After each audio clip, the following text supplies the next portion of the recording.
Good evening, Nublings. Welcome to another series. This one is the Saga trilogy. I'm your host Urkel, and I have actually played this a little bit, but I'm only about 15 minutes in, I would say. 10 minutes in. And I basically thought to myself, you know what? This game is going to be a good one to record. Totally wasn't a recommendation from a friend. None of that business. My idea entirely. But what I did do is basically, I'll tell you when we get there. This first episode is probably just going to be catching you guys up with what I've seen. So I'm just going to, as you can see, there's fuck all time spent there. I'm going to click new game. So from what I gathered, that sounds like it's going to be some sort of telltale thing. So yeah, this map here is basically full of... I don't know if I want to speak through this because... I mean, it's just scrolling text. It's quite interesting. I should probably read it. The gods are dead. In their wake, man and giant survived through a tenuous alliance, driving back destroyers called the Dredge, deep into the northern wastes. Now it is an era of growth and trade. Life goes on. Only one thing has stopped. The sun. So when I first played this, I was thinking at this point, oh, so we're at some sort of post-apocalypse, right? No, none of that. None of that. It's just sort of...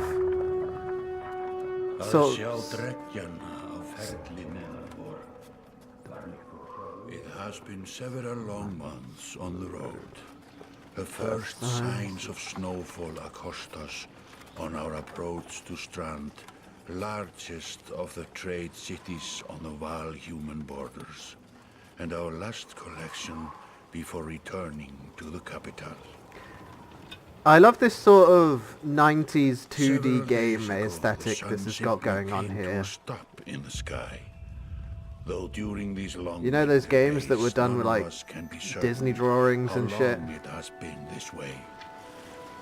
Like that Lion King game where Simba hangs himself. It as a dire omen. I am not quick to superstition, but I myself will be glad to be done with this year's rounds. Yeah, so this I found super cool, right?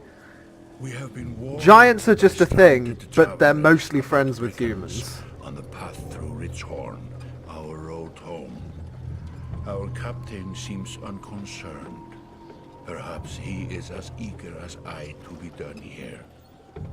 We will rest here this day and inquire further when we speak to the governor. I just had an idea for the plot twist for the end of this game. It turns out the giants aren't giants.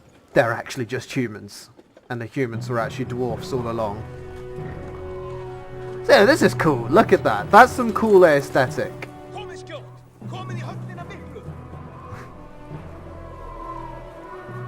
And it's not often you see giants made humane but also have horns. So I found this to be quite interesting. So, I'm going to go through my mind process the first time I went through this. So at this point I was like, oh shit, so we're in an apocalypse and it's also violent, but it's like super violent world.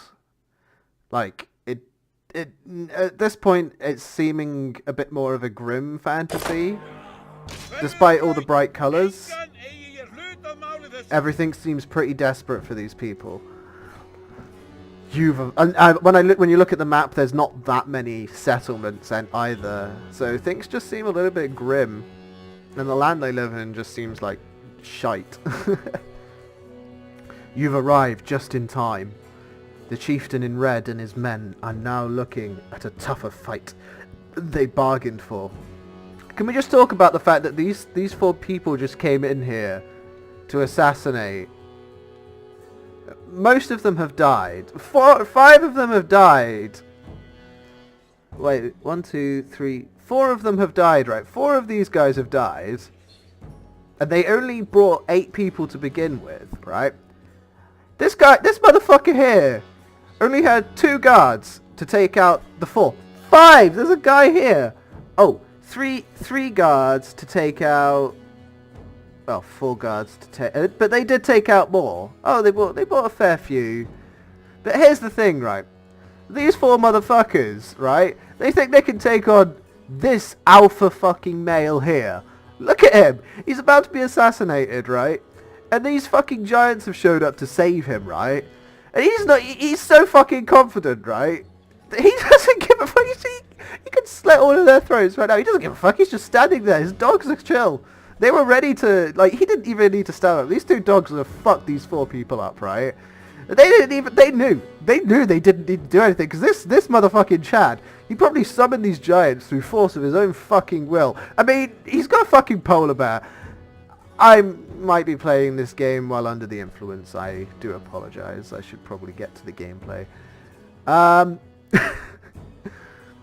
Drag it around the screen to see your surroundings. I might be playing this with a controller at some point, but for now, I'm just gonna... These portraits are the order of initiative, left to right. Your allies are in blue, the enemies are red. It's your turn to act. Movement happens before action. This ring shows your shield banger is active. The blue tiles around him show where he can move. Some characters fill more tiles than others. The Horned Allies are a race of giants called Varl, who take up 4 tiles each, while humans fill a single tile. This can have a huge impact on your strategy. So we're going to move this motherfucker here, right? And this guy's going to get twatted. Target an enemy. Okay, so I did this before with a controller, so this is actually sort of new to me. You can choose to either attack an enemy's strength or break his armor. The numbers beneath each icon to 5 show you the damage you'll do to that stat. So, like, what's the reasoning? No, I don't understand. Right, so here's the thing, right? He's got 4 armor. Oh, I get it now. Okay, so in my previous playthrough I didn't quite understand how armor works, right? Because I was looking at the health and I was looking at these attacks. Now I'm connecting these stats up, that makes sense. So this guy, right, so how it works is, this guy has 4 armor, I have 9 strength, right? So 9 minus 4 is 5, he has 5 health, so this means a regular attack will kill him. Now, that makes me wonder... Yeah, that makes me wonder what sort of math goes behind that. So is break just its own stat that's separate and usually weaker than strength?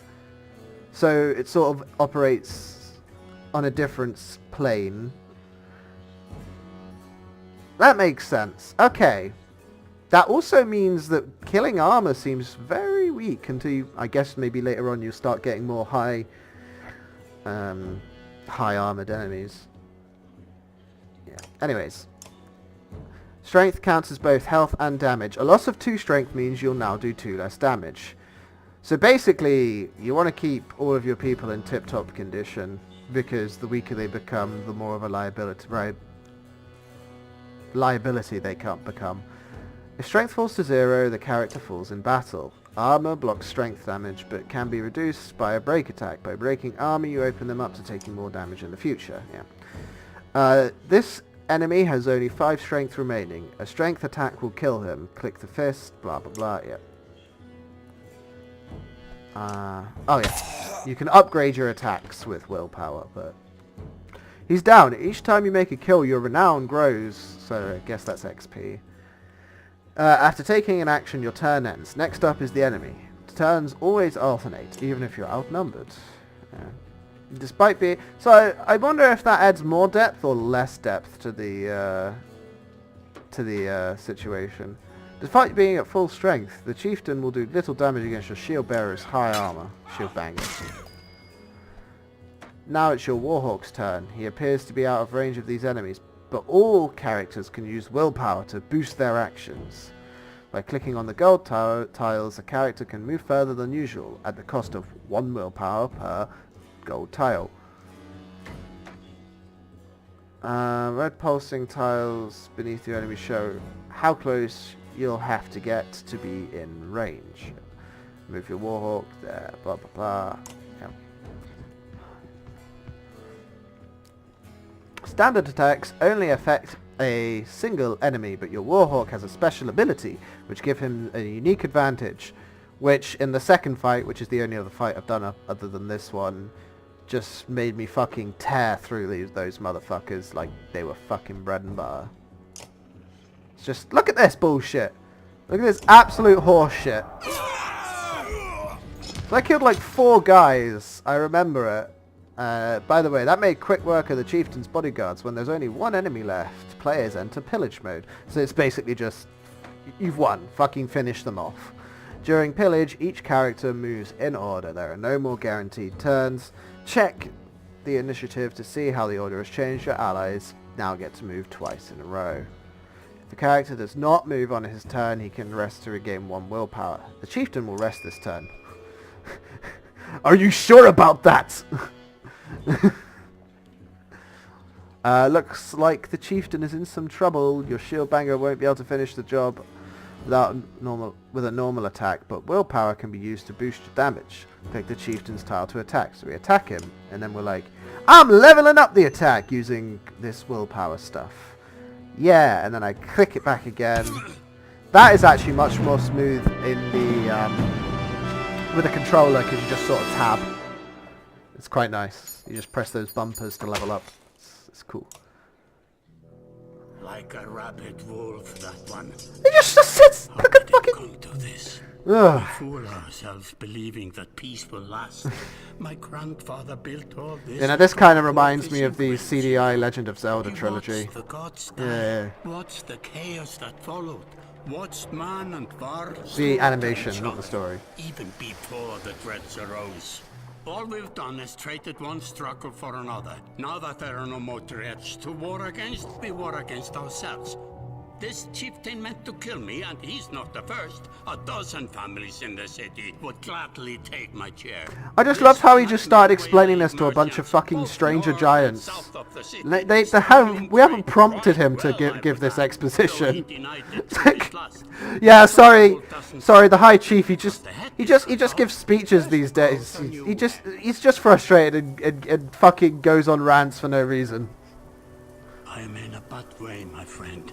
Help me finish this fight, and I'll gladly send you on your way with double our king's tithe. Take any men you need. They're loyal. I promise you that. They will meet you down in the proving grounds. Okay, yeah, so it was actually a full attack. I was just being retarded earlier.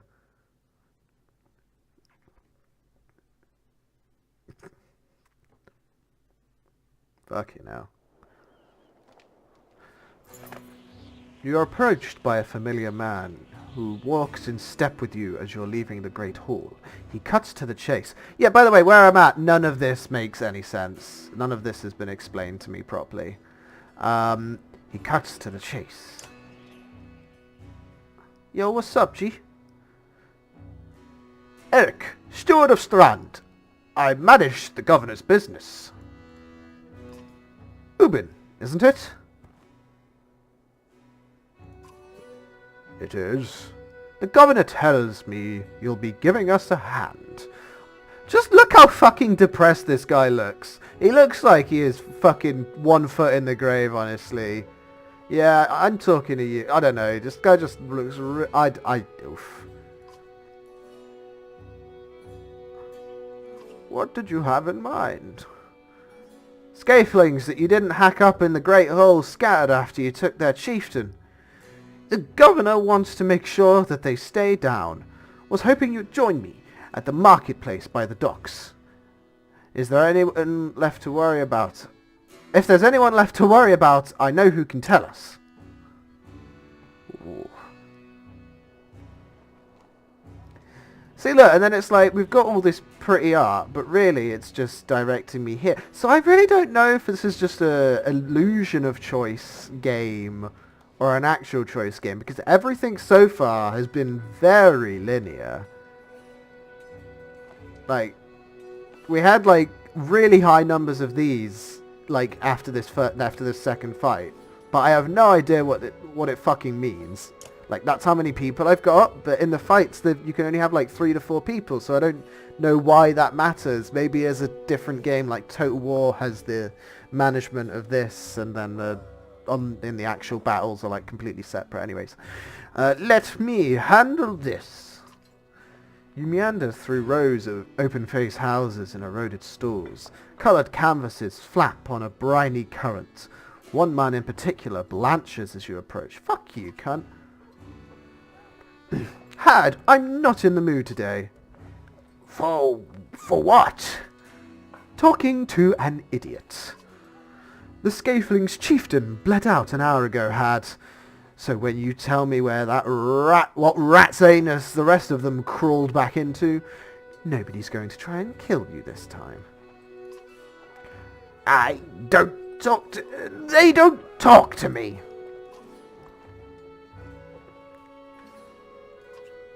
Eric, you need some help here. I've changed his voice already. It's going to be all over the place. Fuck. I had a change of heart. I hope you do give us a hard time. Had sweats visibly, fumbling with some dirty trinkets on his table. Wait, just buy one of these. If everybody thinks I'm getting worked over every week, how am I supposed to know much? Just a little food money. Yeah.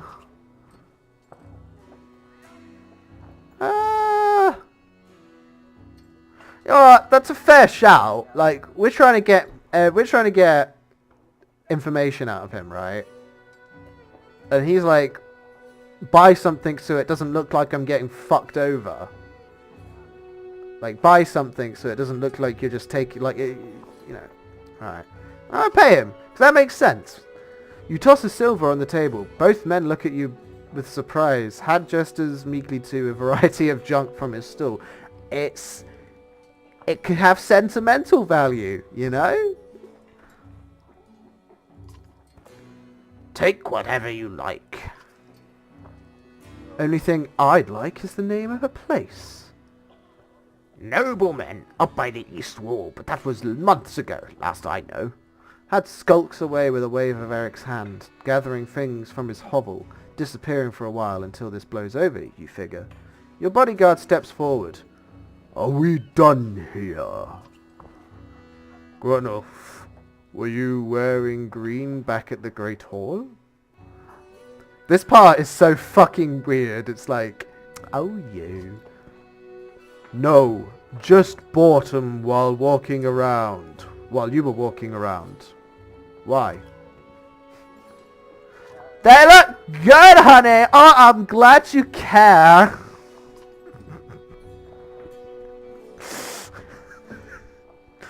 Grunoff goes off to look at more stores. Eric, that man of yours seemed unreliable at best. A blind dog wouldn't trust Had, but he used to be stifling. If they're licking their wound, they've probably gone to old haunts, not new ones. Nobleman is a meat hall. Best I can tell, the name's ironic. Listen, I know a guy who would love to put a few of these skulls in the ground. I'm going to find him. Meet you there.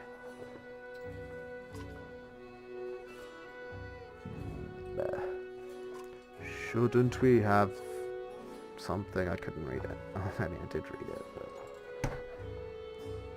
Oh, Jesus. He looks so... Whoa, it's... Hello. Everyone looks so depressed. They look like they've fucking seen things. What a luxury. Come on, you've mopped up worse today.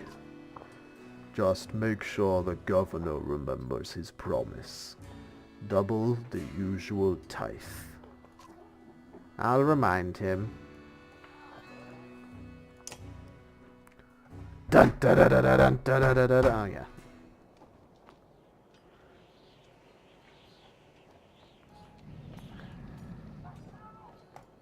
To the meat house. You arrive in front of what must be noblemen. A few minutes later, Eirik appears, with a weapon-beaten man introduced as Valgard. I'll point them out, Eric says over his shoulder. Ready?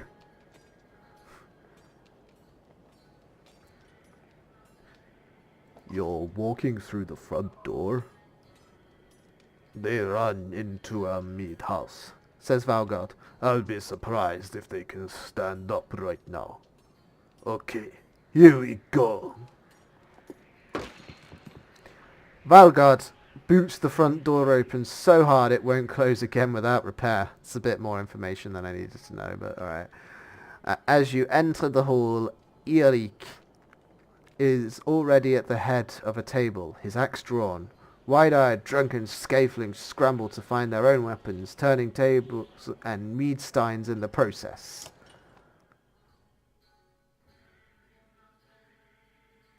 What the fuck's this music?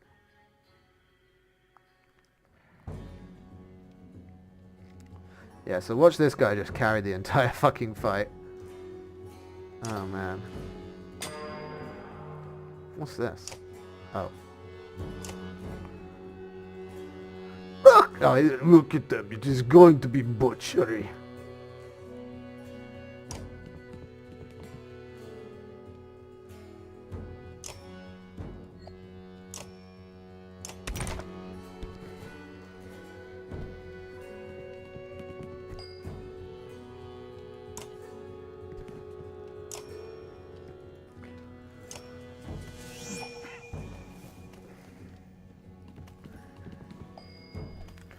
I'm not so sure about the pacing of this game. It seems to just be a little, like, off. I'm not in a bad way. I think it's interesting. I'm not entirely sure about it so far.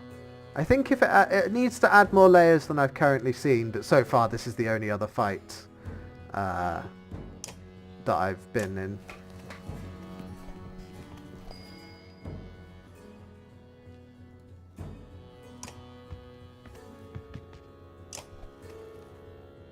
Right, I don't need to do that.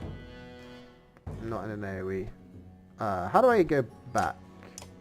Is it... Hold on. Alright, let's see how I get out of that. Okay, so I just click literally anywhere else. Doop. Got it. La la la la la la la la. By the way, this guy just fucking... As I said earlier, he's a fucking god among men. He's an absolute mad lad. See how much I can do. Can I level it up twice? Yeah. And it's totally worth it. Boom!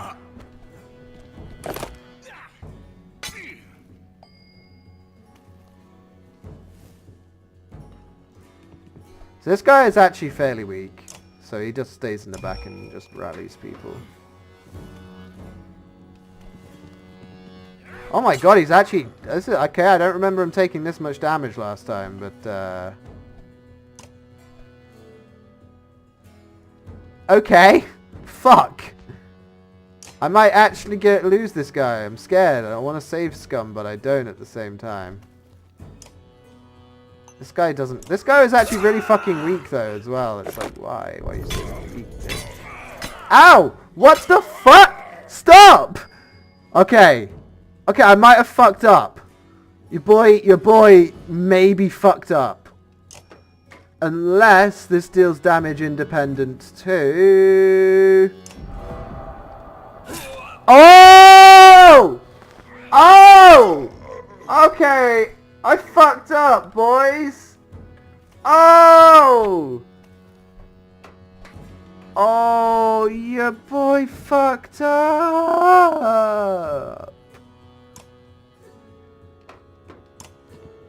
Your boy fucked up. That didn't happen last time. Oh my god. Is he gone forever now? Is that a thing? I'm scared if that's the case. I'll check my numbers after. And if that's the case, I'm gonna have to save Scum because I didn't realize how fucking bad I'd be at this game. It's too simple and easy, mate. Yeah, well, simple and clean is the way that you're making me feel tonight. This guy is so weak. Oh yeah, I forgot they can do that.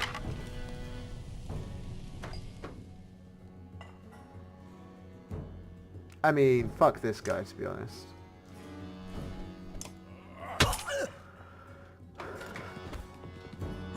Look how quickly this guy gets fucking twatted. He's just General Swats McGee, you know.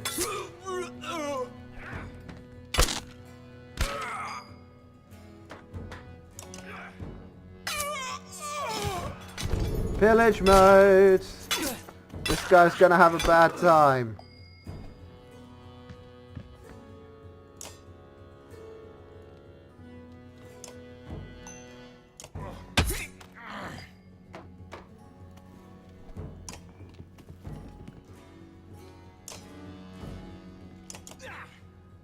Eat a bag of dicks.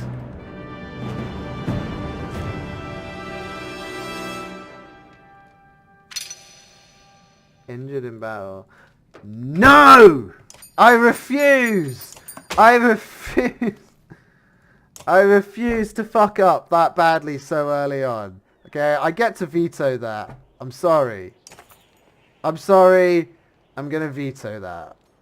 That's just my one for being inexperienced. I'm not regularly a save scum, but I don't want to have permanent consequences just because I'm really tired and a little bit high. High on life. Or actually I'm high on dopamine right now. Not dopamine. Yeah. Yeah? Whatever endorphins you get when you go to the gym.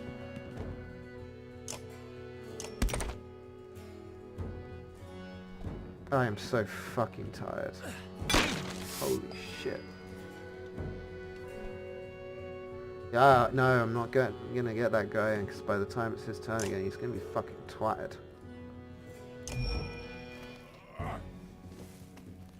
But like, yeah, the way this combat system seems so far is that you could just have two really strong guys and just fuck up everyone. Because it will just be those two strong guys rotating their turns every turn.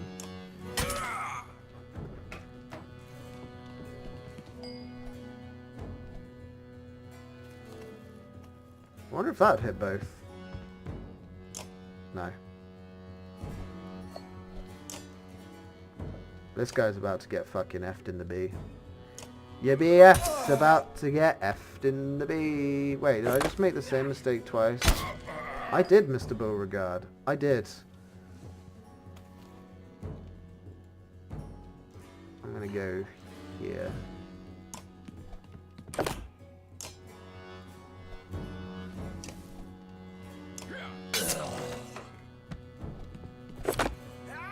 Stop hurting my husbando! Here, hurt this guy instead. Jesus, that's not worth it. I'm just gonna rally this guy.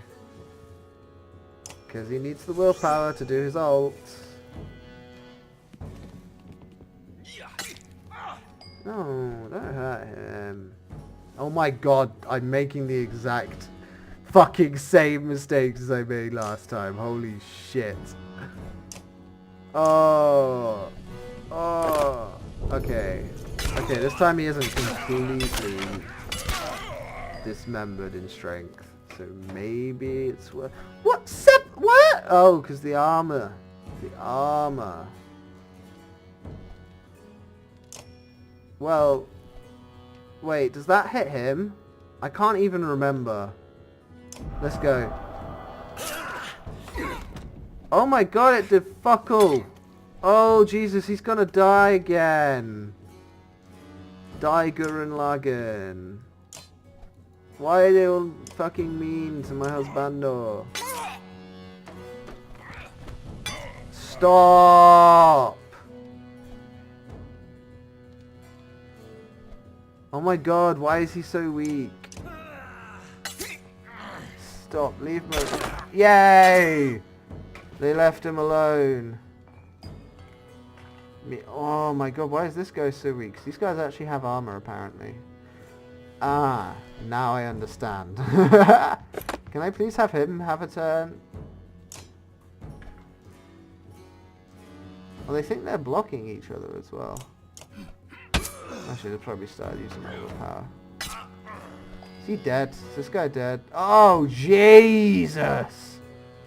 Yeah, you probably need to get the fuck out of here. If you can. If that works. I don't think it does, because I think he's just going to get chased down and fucking wrecked. You know, why was this so much easier the first time? Can I I think I can kill him. If I upgrade his attack, right? No, I didn't upgrade the attack sometimes! Okay, this is fine though, because now he can die.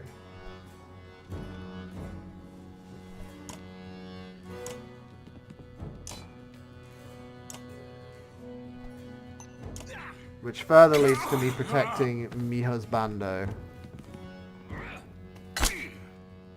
Oh my god, this is going so much worse than the first time I played though. Holy fuck.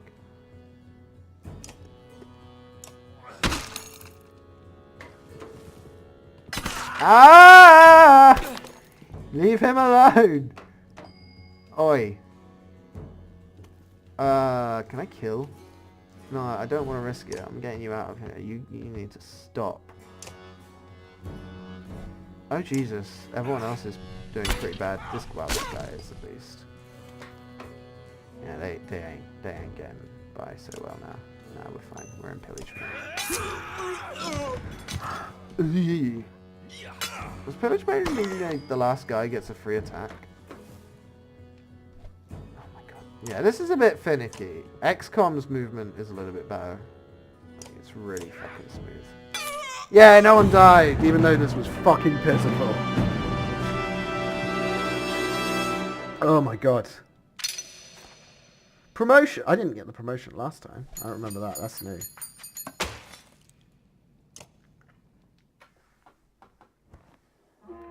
There they are. Gods be damned, I've got to wash off this blood. Eirik is looking out the hall's windows onto the bay. A fleet of longships approach with sails of bold reds and blues. One banner I know well, I think I like this voice from this. Vognir. Next for Val Kingship last we spoke. The other flag looks important. Yes, important guests. See what I deal with all day long? Ah, things make a little more sense. You hoped I'd have a stake in saying everything's fine here when the royal guests arrived. Not me, the governor. Now, I have to make sure there are no rotting bodies or pools of entrails still in the Great Hall before they come by. Can I ask one more favour? What is it? If you happen to stall our guests down on the docks, I wouldn't object. Maybe I will. Eirik and Valgard hustle from the mead house. To his credit, Eirik tosses the barkeeper a spar of silver for the mess. You give an apologetic. See, this is written like a book because it's showing like his take on the world. It's from his perspective. He's like, to his credit, Eirik tosses like, why is this in? Like, I'm not saying that's a negative. It's just very book-like to have these little details in. Like, I don't know. You give an apologetic shrug and go to greet the new arrivals down in the docks. It's non-essential information. It's de-gamifying, and that's not a bad thing. So yeah, this stuff just makes no sense, but this is cool. So we have a bunch of giants coming. There's probably, well, you can see how much longer there is left in the video, but it was just after these conversations that I stopped playing. Vognir. A familiar Val steps onto the docks. In your mind, you recall a much younger version tramping the halls of Grofheim, abundant in purpose. Gods, Ubin, you are looking ancient. Comes with being old.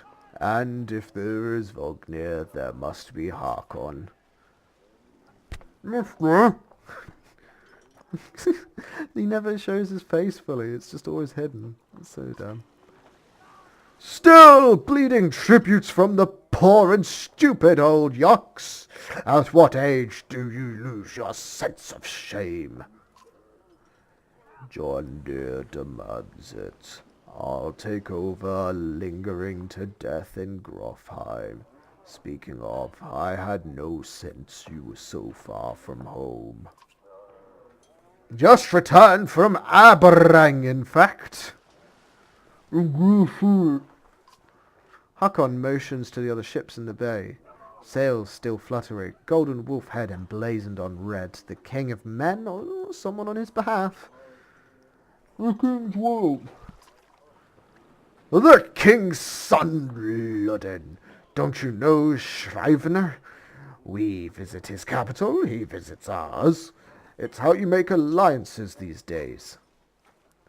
A miserable waste of fun. Yes, Hakon it is. I'd almost forgotten. It's good thing you're around, Hakon. I was done with the complete wrong inflections. Then you're going to Grofheim?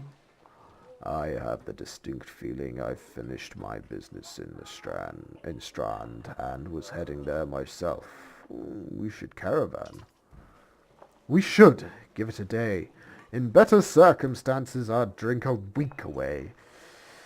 But, let's just be done. Find me tomorrow at the gates. With choices, the prince is a delight to behold.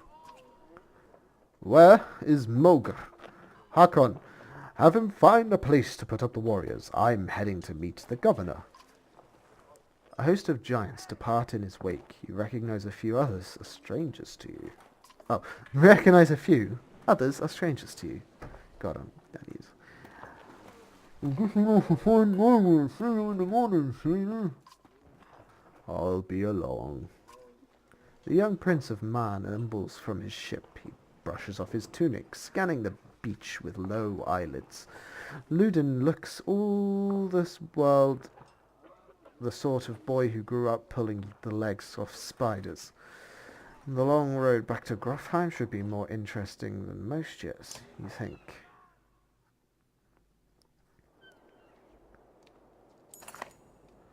Weariness suddenly settles in, and you chuckle to yourself about what an odd day it's been.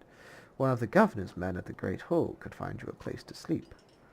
On the other hand, if you're going to join Vagnar's caravan tomorrow, it might not hurt to share a drink with Hakon, or introduce yourself to the prince they spoke so highly of.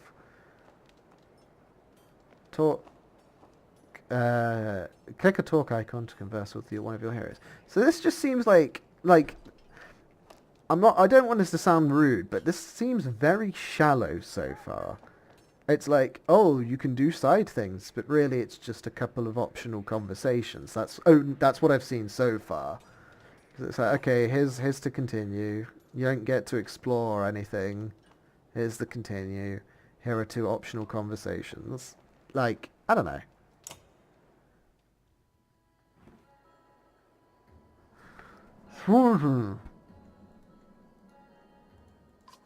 You find Hakon in a mead house. Yes, that's going to be his voice, by the way, forever.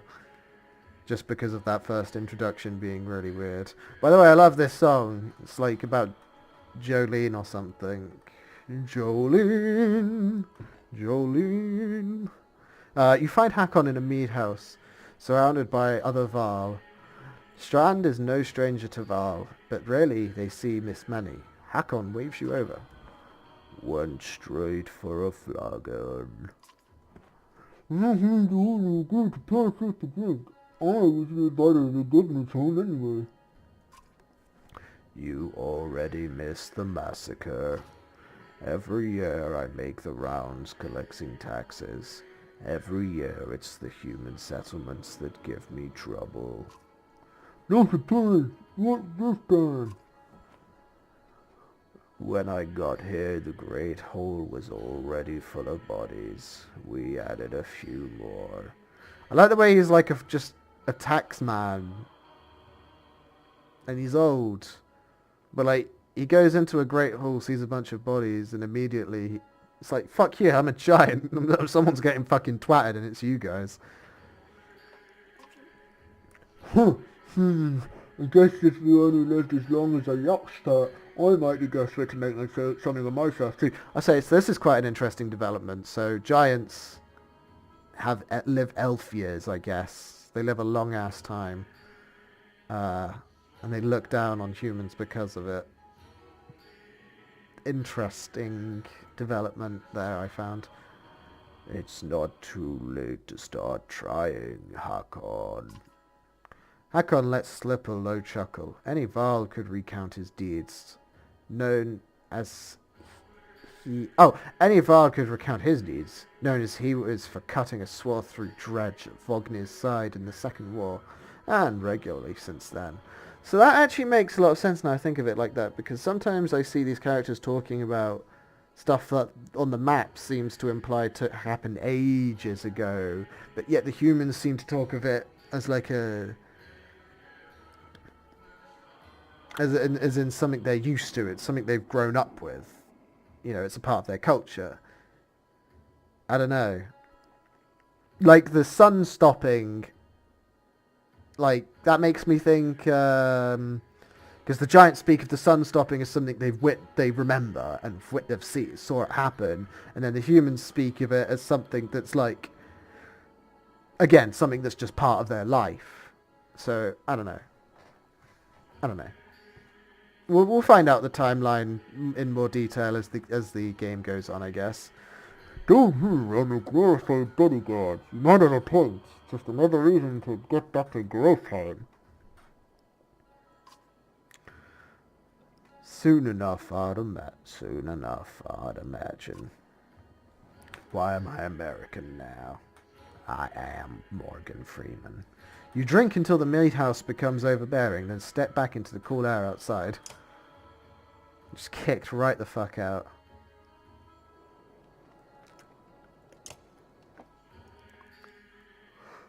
Is this the right place?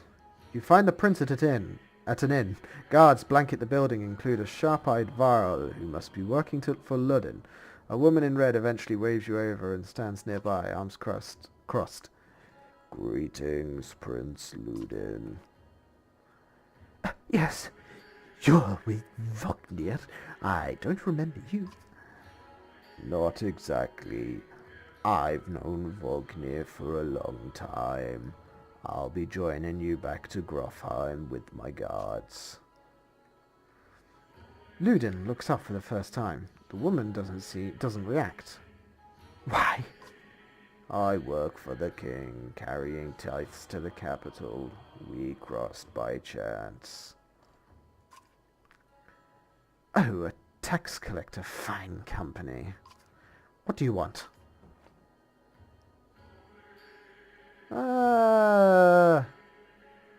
Just to introduce myself. You collecting taxes for the Varl territory? It's a true pleasure. Yes. The awkwardness hangs in the air like a thick fog. You take the opportunity to depart. Jolene! -1 supplies. Like, my supplies just went down by 1 because time passed slightly, but like, what does that mean? Where can I get new supplies? Why do I care that my supplies are running out? Why do I have 32 guards? And it's going to go up a ridiculous amount soon. I don't know. At dawn you're awoken. I'm sure I'll find out. I'm sorry. I don't mean to be going on. At least you think it's dawn. Damn hard to tell with a sun that never moves. The governor's crest adorns the supply leathers. All is there, just as promised, to your mild surprise. You wonder if Eirik had anything to do with that. Your guards take the treasure wagons down to the gates. I just got 20 renown for some reason. I don't know why.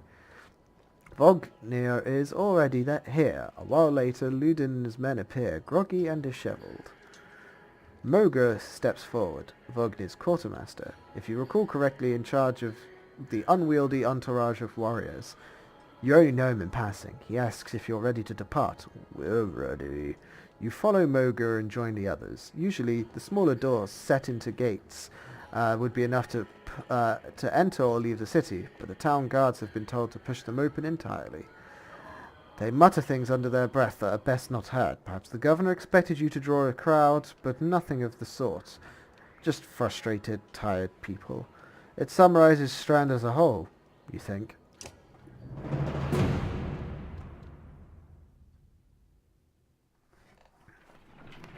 It's like, oh wow, what? Days are going. Oh, I guess I just chose to leave here because the days are going, which is going to be. Is there a button to stop and make camp? -6 supplies. Am I dying? What's going on? Great, my morale went down as well. Do I have to replenish my morale with things? What's? Ooh. The caravan stops for the day. A gift, says Moger, cracking open mead casks. From our gracious friend, the governor... Oh wait, I should probably give this guy a voice. Our gift. Our gift. Yeah. Our gift, says Moger, cracking open the mead casks. From our gracious friend, the governor of Strand. Hours pass with raucous laughter as the mead is passed throughout the camp. Do I drink a little, drink a lot, or give a toast? Give a toast to the prince.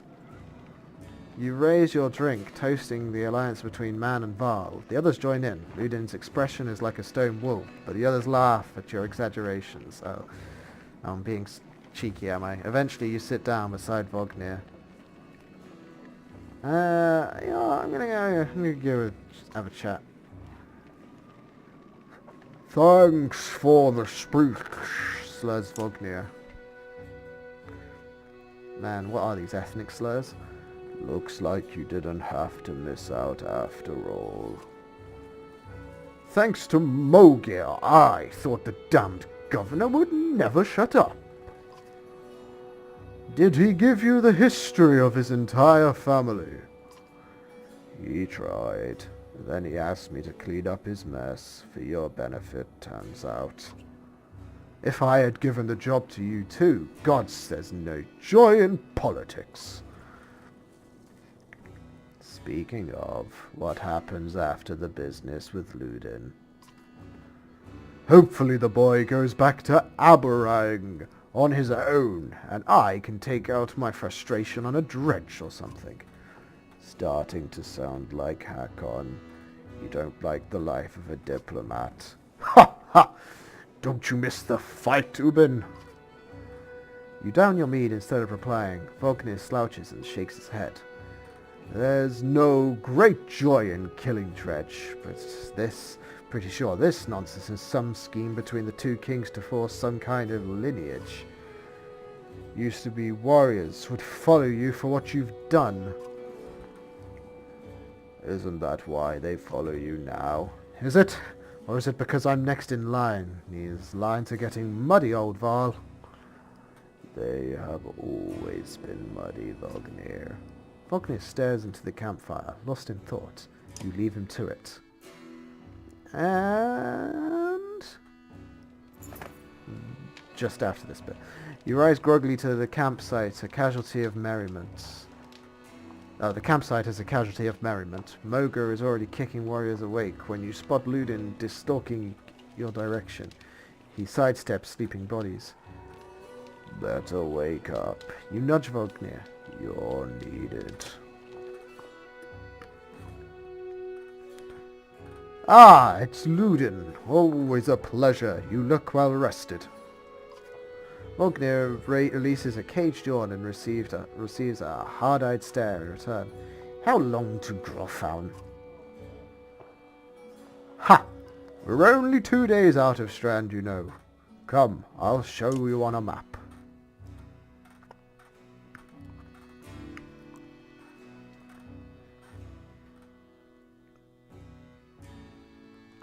And this is where I'm at. This is a map of the world. You can explore it by dragging the mouse to pan and using the mouse wheel to zoom.